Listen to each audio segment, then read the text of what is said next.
നമസ്കാരം. പശ്ചിമേഷ്യയിൽ ഇസ്രയേലും അമേരിക്കയും ഇറാനെതിരെ നടത്തുന്ന അതിശക്തമായ സൈനിക നീക്കങ്ങൾ ലോക രാഷ്ട്രീയത്തിൽ വലിയ ചലനങ്ങളാണ് സൃഷ്ടിക്കുന്നത്. ഈ സംഘർഷത്തിൻ്റെ അപ്രതീക്ഷിത പ്രത്യാഘാതങ്ങൾ അനുഭവിക്കുന്ന ഒരു രാജ്യമായി പാകിസ്ഥാൻ മാറിയിരിക്കുന്നു. കഴിഞ്ഞ സെപ്റ്റംബറിൽ സൗദി അറേബ്യയുമായി ഒപ്പുവെച്ച സ്ട്രാറ്റജിക് മ്യൂച്വൽ ഡിഫൻസ് അഗ്രിമെൻറ്റ് പാകിസ്ഥാനെ സംബന്ധിച്ചിടത്തോളം ഇന്നൊരു ഇരുതല മൂർച്ചയുള്ള വാളായി മാറിയിരിക്കുന്നു. സൗദിക്ക് സുരക്ഷാ ഗ്യാരണ്ടി നൽകുന്നതിലൂടെ വലിയ സാമ്പത്തിക സഹായം ലഭിക്കുമെന്നും മേഖലയിൽ നയതന്ത്ര സ്വാധീനം വർദ്ധിപ്പിക്കാമെന്നും കരുതിയ പാകിസ്ഥാൻ ഭരണകൂടം ഈ കരാർ തങ്ങളെ മറ്റൊരു മുസ്ലിം രാജ്യമായ ഇറാനെതിരെയുള്ള യുദ്ധത്തിലേക്ക് വലിച്ചിഴയ്ക്കുമെന്ന് ഒട്ടും പ്രതീക്ഷിച്ചിരുന്നില്ല. സൗദി അറേബ്യയും ഇറാനും തമ്മിലുള്ള ബന്ധം മെച്ചപ്പെടുന്ന സാഹചര്യത്തിലാണ് ഈ കരാർ ഒപ്പിട്ടത് എങ്കിലും അമേരിക്കൻ ഇസ്രയേൽ സഖ്യത്തിൻ്റെ ഓപ്പറേഷൻ എപ്പിക് ഫ്യൂറിയും ഇറാൻ്റെ ഓപ്പറേഷൻ ഫത്ത ഖൈബറും പാകിസ്ഥാനെ പ്രതിസന്ധിയിലാക്കി. അമേരിക്കൻ സഖ്യകക്ഷികളായ ഗൾഫ് രാജ്യങ്ങളെ ഇറാൻ ലക്ഷ്യം വയ്ക്കുമ്പോൾ കരാർ പ്രകാരം സൗദിയെ സംരക്ഷിക്കുവാൻ പാകിസ്ഥാൻ ബാധ്യസ്ഥരാണ്. ഇറാൻ സൗദി അറേബ്യയെ നേരിട്ട് ആക്രമിക്കുന്നതിൽ നിന്ന് വിട്ടുനിൽക്കുന്നത് പാകിസ്ഥാൻ്റെ മുന്നറിയിപ്പ് കാരണമാണ് എന്ന് പാക് വിദേശകാര്യമന്ത്രി അവകാശപ്പെടുന്നുണ്ട് എങ്കിലും വസ്തുതകൾ നേരെ മറിച്ചാണ്. കുവൈറ്റ്, UAE, ഖത്തർ തുടങ്ങിയ രാജ്യങ്ങൾ ആക്രമിക്കപ്പെടുമ്പോൾ സൗദിക്ക് നേരെയുള്ള മിസൈൽ നീക്കങ്ങൾ പാകിസ്ഥാനെ കടുത്ത സമ്മർദ്ദത്തിലാക്കുന്നു. സ്വന്തം രാജ്യത്തിനകത്ത് വലിയ ആഭ്യന്തര പ്രശ്നങ്ങളെ അഭിമുഖീകരിക്കുന്ന പാകിസ്ഥാന് മറ്റൊരു യുദ്ധത്തിൽ പങ്കാളിയാവുക എന്നത് അസാധ്യമായ കാര്യമാണ്.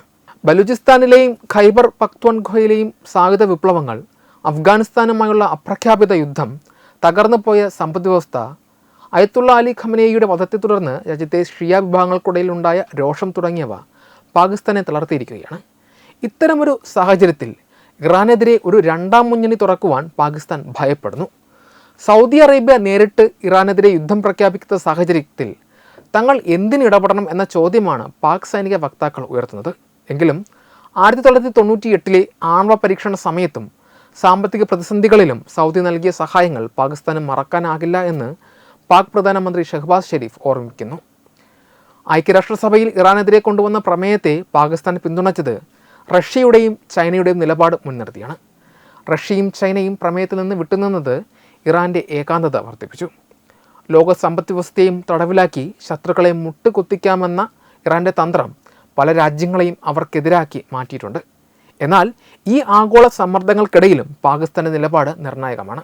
സൗദി കിരീടാവകാശി മുഹമ്മദ് ബിൻ സൽമാൻ്റെ വിളിയനുസരിച്ച് സൗദിയിലെത്തിയ ഷഹ്ബാസ് ഷെരീഫിന് വലിയൊരു അന്ത്യശാസനം ഉണ്ടായി എന്നാണ് സൂചനകൾ. ഇറാനെതിരെ കരസേനയെ അയച്ച് ഒരു രണ്ടാം മുന്നണി തുറക്കുവാൻ സൗദി സമ്മർദ്ദം ചെലുത്തുന്നുണ്ടാകാം. പാകിസ്ഥാൻ സൗദിയുടെ ഉത്തരവുകൾ അനുസരിക്കാൻ തീരുമാനിച്ചാൽ അവർക്ക് വലിയ സാമ്പത്തിക ലാഭം ഉണ്ടായേക്കാം. പക്ഷേ അത് രാജ്യത്തെ ആഭ്യന്തര കലാപത്തിലേക്കും സുരക്ഷാ തകർച്ചയിലേക്കും നയിക്കുമെന്നത് 100% ഉറപ്പാണ്. ഇറാനിൽ നിന്ന് ഇന്ത്യയിലേക്കുള്ള എണ്ണ നീക്കം തടസ്സമില്ലാതെ തുടരുമ്പോൾ പാകിസ്ഥാൻ എന്ത് നിലപാട് സ്വീകരിക്കുമെന്നത് ഇന്ത്യയെ സംബന്ധിച്ചിടത്തോളം വളരെ പ്രധാനമാണ്. ഈ യുദ്ധം പാകിസ്ഥാൻ്റെ നിലനിൽപ്പിനെ തന്നെ ബാധിക്കുന്ന ഒരു നിർണായകമായ ഘട്ടത്തിലേക്ക് നീങ്ങുകയാണ്. Web desk Tathwamayi news. HIV അണുബാധ സന്തോഷപൂർണമായ ഒരു ജീവിതത്തിന് തടസ്സമല്ല. HIV അണുബാധയ്ക്ക് ഫലപ്രദമായ ചികിത്സ ഇന്ന് ലഭ്യമാണ്. ഇതിന് യഥാസമയം അണുബാധ കണ്ടെത്തുന്നതും കാലേക്കൂട്ടി ചികിത്സ നടത്തേണ്ടതും അത്യാവശ്യമാണ്. സൗജന്യമായ ചികിത്സയും മാർഗനിർദ്ദേശങ്ങളും സർക്കാർ ആശുപത്രികളിലെ ART അഥവാ ഉഷസ് കേന്ദ്രങ്ങളിൽ ലഭ്യമാണ്. ആരോഗ്യ സംരക്ഷണം ഓരോരുത്തരുടെയും ഉത്തരവാദിത്തമാണ്.